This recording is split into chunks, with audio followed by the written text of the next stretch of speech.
Good morning, students. Welcome to class 10th English Reader, lesson number 7, The Ball Poem by John Berryman. Introduction. The poem is about how small and insignificant incidents of life yield significant lessons and prepare one gradually to face the harsh realities of life. It vividly captures a young boy's state of mind, whose playful activities are suddenly interrupted as his ball is lost. He gets a sudden jolt. Nothing can comfort his mind.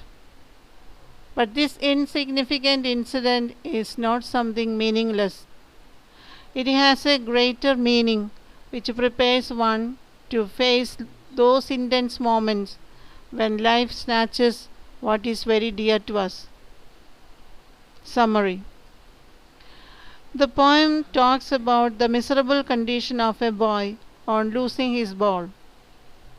Not knowing what to do, he feels grieved, shaken, and helpless. The poet sees the ball going down the street into the water. It seems to be rolling away and jumping into the water very happily, unmindful of the impact of the loss on the boy. The poet makes no effort to console the boy because he feels that it is no use trying to convince the boy, saying he can get another ball, a new one. He believes that nothing will pacify him as he seems to be overwhelmed with grief. The loss seems to have upset him immensely. The poet doesn't want to convince the boy that his loss is negligible, as the ball is something inexpensive and he could very well get another one. In fact, a truth of life has been experienced by him. Materialistic possessions are quite often lost in life. They cannot be substituted. Money cannot bring the lost things back. It can only buy a new one to replace them.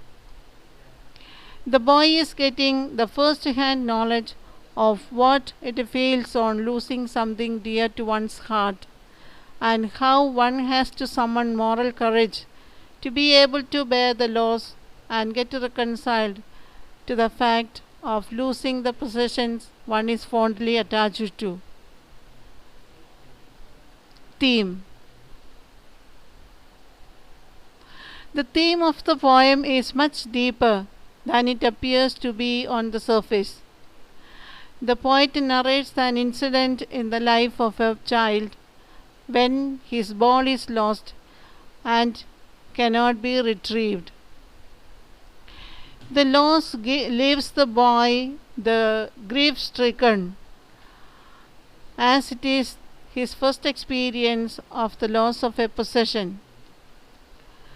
The poet who has witnessed the experience leaves the boy alone instead of consoling him, because he wants the boy to learn how to take life in its stride and bear the losses bravely. The poem, in fact, deals with the philosophy of life and is based on the idea that people possess a number of things, some of which get lost sometimes. But loss is an inevitable part of life and should not give an emotional setback to the loser. One must know how to put up with a loss without losing heart and hope, because loss of one thing is not the end of life. One must courageously move on, leaving the loss behind. Message. The poem has a very clear message that the process of learning the ways of the world starts at a very young age. When a young child loses a valuable possession, he or she is overwhelmed by grief. However, The loss starts the journey towards maturity. The child learns the lessons of how to be careful about possessions in this materialistic world.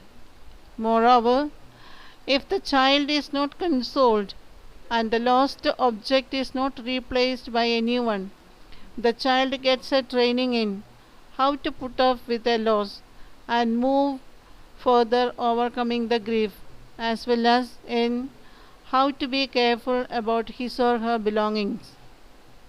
The poem also conveys a message that one must not be emotionally attached to materialistic things. A loss must not leave a person grief stricken. One must know how to bear the loss bravely and move on. Literary devices. Alliteration.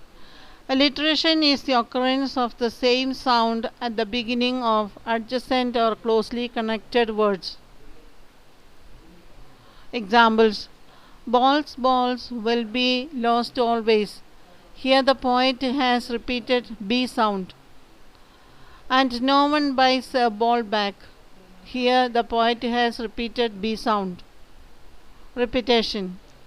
Repetition is using a word, phrase, or clause a number of times with the purpose of emphasis or to provide unity of the poem. Examples: what is he to do? Here the repetition of the word what emphasizes the helplessness of the boy who cannot retrieve the lost ball. Balls, balls will be lost always, little boy. Here the word balls has been repeated to emphasize the idea that the balls stand for the possession of a person. Personification. Personification is a literary device in which the poet associates inhuman attributes with some abstract idea or an inanimate object or a natural phenomenon. Example: merrily bouncing down the street. Here the ball has personified, as the expression merrily bouncing presents the inanimate ball jumping happily like a human being. Anaphora. Anaphora is a literary device in which the writer repeats the same beginning of a clause or a sentence, chiefly with the purpose of emphasis on the repeated element, but also to bring rhythm in writing. Examples: what is the boy now? Who has lost the ball? What is he to do? I saw it go. Here the poet starts the first and the second line with what? To arouse the curiosity of the reader about the reaction of the boy to the loss of the ball. Merrily bouncing down the street, and then merrily over there it is in the water. Here each of these two lines begins with merrily to present the ball moving away happily, which is contrasted with the sad mood of the boy. These are the important literary devices. Rhyme scheme. The poem does not have any rhyme scheme as it is written in free verse. I hope you have understood, children. Please listen again and again and learn the poem very nicely, very well. Thank you.